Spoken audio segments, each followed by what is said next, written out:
paid for everything. Flights, hotels, trains, dinners, even the stupid souvenirs. So when my sister smiled at the airport and said, "Oops, I forgot your ticket," they thought I wouldn't say anything. They thought I'd smile, shrug, and fix it. Like I always do. Like I've done for years. Like I was born to carry their messes, pay for their mistakes, and swallow my pride with a side of silence. But this time I didn't fix it. I broke it. All of it. My name is Alice, and I am the family's invisible glue. The one who remembers birthdays. The one who books the flights. The one who pays the extra bag fee. The one who says, "I got this" when no one else will. I'm 29. I have a full-time job, a savings account, a planner that's color-coded by priority, and a family that treats me like a free concierge with a credit card. This trip, it started as a dream. Mom mentioned it last Christmas. Wouldn't it be nice to all go somewhere? Far? Just us? Dad nodded. Japan. I've always wanted to see the gardens. Chloe clapped. Ooh, I'll need new outfits. Jake grinned. Do they have Pokemon centers there? And me? I just smiled, because I knew what was coming. 3 weeks later, Mom called. Alice, honey, you're so good at planning trips. Can you look into Japan? Just get us started? I said yes. Of course I said yes. I spent nights researching, flights, hotels, train passes, entry fees, best ramen spots, quiet temples, cherry blossom forecasts. I made spreadsheets, shared them, asked for preferences, got silence, then last-minute demands. Chloe wanted luxury but affordable. Dad wanted central but quiet. Mom wanted traditional but modern. Jake just wanted Wi-Fi and snacks. I found it all. I booked it all. Flights, 11,200 hotels, 9,800 trains and transport, 3,500 tours and activities, 2,700 meals and extras, $800 total, $28,000 all on my card. Why? Because we'll pay you back next month. Because you're the only one who won't mess this up. Because it's easier if you handle it, Alice. I didn't argue. I didn't ask for deposits. I didn't set boundaries. I just paid because I wanted this. Not the money part. The memory part. The maybe this time they'll finally see how much I do part. The maybe this time they'll say thank you and mean it part. The morning of our flight, I woke up at 4 a.m., not from excitement, from anxiety. I checked my email. Boarding passes? Attached. Passport? In my bag. Itinerary? Printed. Snacks? Packed. Outfit? Comfy. Shoes? Broken in. I left my apartment at 5:15 a.m., dropped my cat at the sitters, got to the airport by 5:45 a.m. Everyone else? Rolling in at 6:45 a.m. like it was a Sunday brunch. Chloe strutted in first. Oversized suitcase, designer sunglasses, iced latte in hand, laughing with her boyfriend Ryan like they were headed to Coachella. Mom and Dad shuffled behind her, yawning, dragging suitcases with broken wheels. Jake? Wearing pajama pants, eating a donut, headphones blasting, I didn't complain. I smiled, handed out boarding passes, checked bags, navigated security, took cheesy photos in front of the departure board. Japan, here we come, I said, forcing cheer into my voice. We got to the gate. Boarding in 20 minutes. I sat down, pulled out my phone, checked flight status. All good. Pulled out my book. Took a deep breath.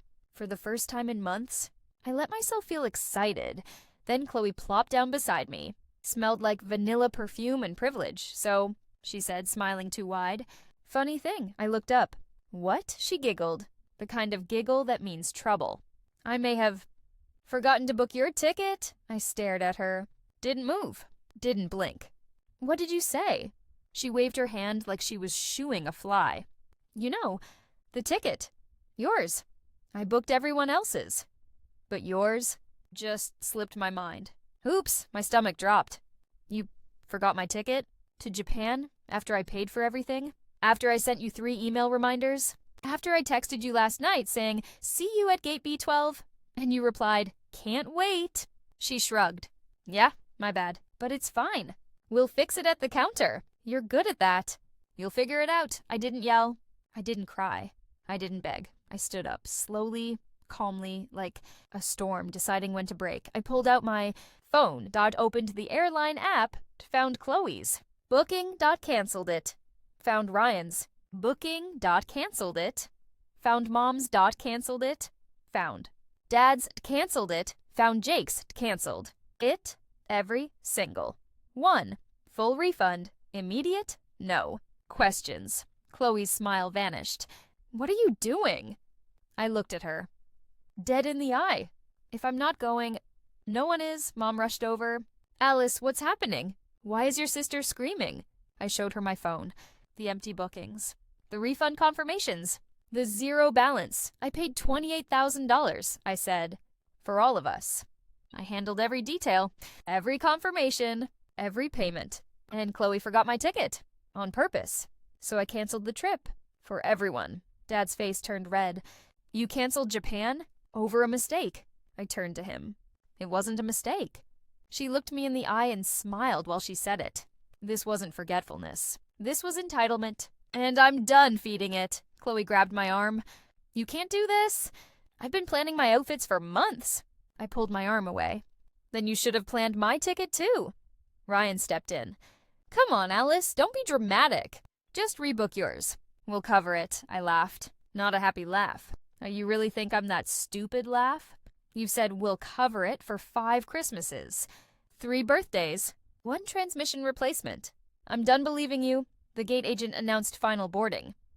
I walked to the counter, asked for printed confirmation of all cancellations. Got them. Tucked them into my folder.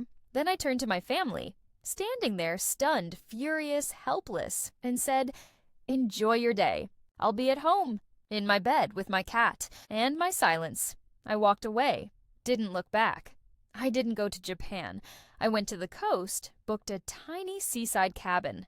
1 bedroom, ocean view, no itineraries, no group texts. No one asking me where the tickets were.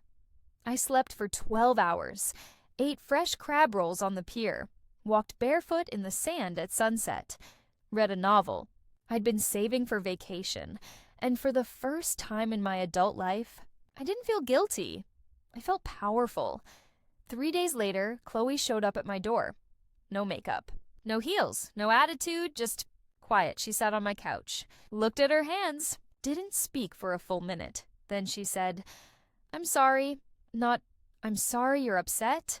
Not, I'm sorry if I hurt you. Just, I'm sorry. I stayed silent. Let her talk. I thought you'd let me get away with it, she whispered. Again, like always. I treat you like your money is ours. Like your time doesn't matter. Like you're just there to fix things. And that's not okay. I used you. And I didn't even realize it until you walked away. I didn't hug her. Didn't say, it's okay. Just handed her a thick folder. Inside, every receipt, every spreadsheet, every email, every text, every dollar, every hour, every ounce of energy I poured into holding them together. I'm not mad you forgot, I said. I'm mad you thought I wouldn't care. That I'd just take it.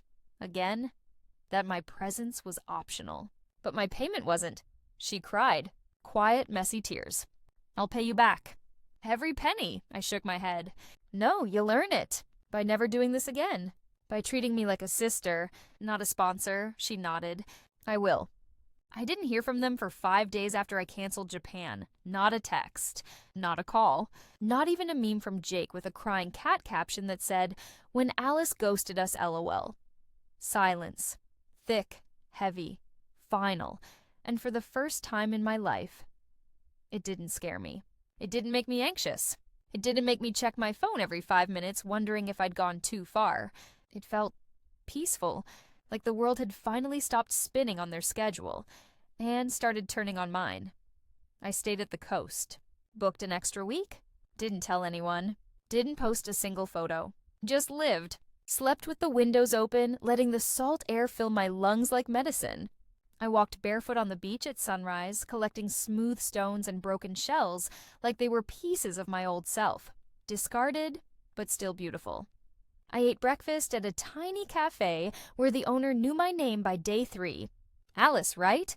The quiet one who reads travel books and smiles at strangers? I nodded.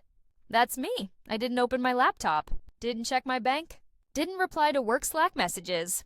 I let my out-of-office reply do the talking.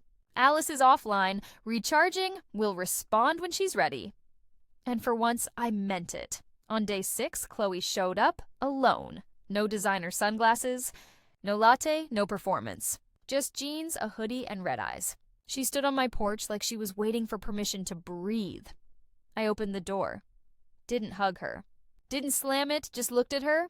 "I'm sorry," she said. Voice cracked. "Not for forgetting your ticket. For thinking you'd let me get away with it." Again? I stepped aside. Let her in. She sat on my couch. Didn't touch anything. Didn't ask for water. Just sat, hands folded. Eyes down. "I didn't realize how much you carried," she whispered. "Not just the money. The stress. The planning. The emotional labor," I thought. "Because you never complained. You didn't care. Because you always said yes. You liked doing it. Because you were quiet. You were okay." I poured 2 glasses of water, handed her one. "You weren't wrong to need help," I said. "You were wrong to assume I owed it to you." She nodded. Fast. Like she was trying to hold back tears. "I know, and I don't expect you to forgive me. I just needed you to know I see it now. I see you now." She pulled out her phone, opened her notes app. "I started writing things down," she said, "after you left. Things you've done. Things I took. Things I never thanked you for." She read them out loud. "Paid for my bridesmaid dress when I forgot my budget. Covered Ryan's parking tickets 3 times. Booked and paid for Mom's 60th birthday spa weekend. Drove Dad to chemo when his car broke down. Fixed Jake's laptop before his final exams. Planned Christmas for 20 people. Alone, while working full-time. Bought me plane tickets to LA when I forgot to book mine. Twice." She looked up, tears rolling. "I didn't even remember half of these until I started writing. How did you carry all this? And still show up?" I didn't answer right away. Just stared out the window, at the ocean, at the gulls, at the horizon that didn't care about my family drama. "Because I loved you," I said. "And love makes you stupid sometimes. Makes you think if you just give enough, they'll finally see you. But they don't. Not until you stop giving." She wiped her eyes. "What do we do now?" I took a deep breath. "Start by never assuming I'll pay for you again. Ever. If we travel, you book your own ticket. You pay your own way. You carry your own bags. No exceptions," she nodded. "Done. Second, you treat me like an equal. Not the backup plan. Not the family ATM. Not the emotional janitor. If you want my time, you ask. You respect my no. You don't guilt me into yes. Done. Third, you apologize to everyone else you've treated like an afterthought. Jake, Ryan, even Mom and Dad. This isn't just about me. It's about how we treat each other." She pulled out her phone. Texted Jake right then. "I'm sorry I made you feel like Alice didn't care about you. She does, we all do. I was just selfish," he replied instantly. "It's okay. Tell her I miss her." Chloe showed me the text. I didn't cry, but something inside me softened. 2 days later, Mom showed up, alone. Same porch, same silence, same wait. She didn't sit, just stood in my living room, looked around. At my books, my plants, my framed photo of the ocean. "I didn't know you liked shells," she said. "I didn't know you noticed," I replied. She turned to me, eyes wet. "I noticed everything, Alice. I just didn't know how to say it. I thought because you were strong, you didn't need me. Because you were quiet, you didn't hurt. Because you didn't ask, you didn't want." I handed her a tissue. "I didn't want your pity," I said. "I wanted your presence," she nodded. "I know, and I'm sorry. For all of it." She pulled out an envelope.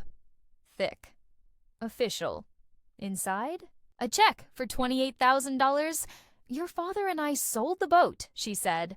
"And he took an early withdrawal from his 401k. We know it's not enough to make up for how we treated you, but it's a start." I didn't take it right away, just held it, looked at the numbers, looked at her. "Why now?" I asked. "Because when you walked away, we realized how much we took. Not just the money, the time, the energy, the love you gave and gave and gave. And we never even said thank you. I didn't cash it. I framed it, hung it on my wall. Not as a trophy, as a reminder that my worth isn't measured in what I pay for, but in what I'm willing to walk away from." 1 month later, I launched Plan and Go, a travel concierge service for families, couples, and solo travelers who want to see the world without losing their minds or their savings. I built the website myself, designed 5 signature packages, wrote contracts with actual boundaries, hired a virtual assistant named Priya. She's a goddess, started a TikTok, posted a video, how to plan a family trip without crying or paying for everyone. It went viral, 100K views in 3 days. Comments flooded in. This is me. Every holiday. My sister just did this to me. What do I do? Alice, marry me. You get me. Can you plan my elopement? I'll pay you in wine. I replied to everyone. I didn't just sell trips. I sold peace. I sold boundaries. I sold the right to say no without guilt. Within 3 months, I was fully booked for 9 months. I hired 2 part-time travel designers, moved into a small sunlit office downtown, bought a new laptop, noise-canceling headphones, a fancy coffee machine, paid off my student loans, started a retirement fund, and I never, not once, paid for anyone else's ticket. 6 months after Japan got canceled, my family showed up at my office. All of them, Mom, Dad, Chloe, Ryan, Jake, dressed nice, holding folders, smiling like nervous clients. I raised an eyebrow. What's this? Chloe grinned. We want to book a trip. Through you. Officially, as clients. I blinked. You're serious? Dad nodded. Dead serious. We followed your rules. We each saved our own money. We filled out your client form. We even read the contract. Jake held up his folder. I picked the hotel, near a Pokemon Center, and I paid for it. Myself, with my tutoring money, Ryan added. I budgeted for souvenirs and snacks, and I didn't ask anyone to cover me. Mom smiled. We even made a shared spreadsheet, like you taught us. I took their folders, reviewed their requests, their budgets, their dates, then I handed them a quote for a 10-day trip to Portugal. Lisbon, Sintra, Algarve. Beaches, castles, pastéis de nata, total cost per person, $3,200, no discounts. No family rates. No, Alice, can you cover this? They all paid, up front, in full, with their own money. We went, all of us. No drama. No forgotten tickets. No last-minute demands. Chloe carried her own suitcase up 3 flights of stairs. Didn't complain. Dad asked me what I wanted to do each day, and listened to my answer. Mom thanked me, out loud, for every reservation, every restaurant pick, every train ticket. Jake shared his snacks, without being asked. Even gave me the last pastel de nata. Ryan carried my bag up the hill in Sintra. You planned this. Least I can do is carry something, and me? I didn't plan a single thing after we landed. I just enjoyed it, sat on cliffs, watched the sunset, ate custard tarts till I thought I'd burst, swam in the ocean at dawn, laughed till my stomach hurt, took photos, not for Instagram, just for me, and when Chloe handed me a glass of wine at sunset and said, "Thank you for not giving up on us," I didn't say, "You're welcome." I said, "Thank you for finally seeing me." Back home, I expanded Plan and Go, launched a digital course, Family Travel Harmony, how to vacation together without resenting each other. Started a podcast, The Boundary Traveler. New episode every Tuesday. Wrote an ebook, Stop Paying for Love, How to Travel with Family Without Losing Your Mind or Your Money. It hit #1 in travel on Amazon. Stayed there for 11 weeks. I got invited to speak at the Global Travel Summit in Barcelona. The magazine called me the Anti-Stress Travel Queen. A travel agency offered to buy my company. I said no. It's not for sale. It's my peace, and the best part, my family, they're my biggest fans. Chloe refers her friends to me. Leaves 5-star Google reviews. Brags about me at brunch. Mom tells her book club. My daughter is a CEO now, and she's changing how families travel. Dad wears a Plan and Go t-shirt to his golf club. My kid built this. From scratch, Jake made me a World's Best Boss mug and a Don't Forget My Ticket keychain. As a joke. I keep it on my desk. Last month, I got a call from a woman. Voice trembling. My sister just canceled my ticket to Bali after I paid for everything. What do? I didn't give her advice. I gave her hope. Start by walking away, I said. Not to punish her. To protect yourself. You're not a bank. You're not a backup plan. You're a person, and you deserve to be treated like one, she cried. Thank you. I smiled. You're welcome. And if you want help planning your solo trip, I've got you. I booked her a villa in Ubud, private pool. Daily breakfast. Yoga on the terrace. She sent me a photo, smiling, alone, radiant. Caption. First vacation where I didn't pay for anyone else. Thanks to Alice, I remembered how to breathe. I framed that photo. 2. Hung it beside the check. I'm Alice. I'm 30 now. I still love to travel, but I never pay for anyone else's seat. I still love my family, but I don't buy their love. I still plan trips, but only for people who respect my time, my energy, my boundaries. That $28,000, it didn't just buy a canceled trip. It bought my freedom, my voice, my business, my future. And if I had to do it all over again, I'd cancel the tickets faster and smile wider. Because sometimes the best trip you'll ever take is the one you take alone, straight to yourself. And sometimes the people who left you behind, they'll come running to catch up, but only if you stop waiting for them and start walking, with or without them.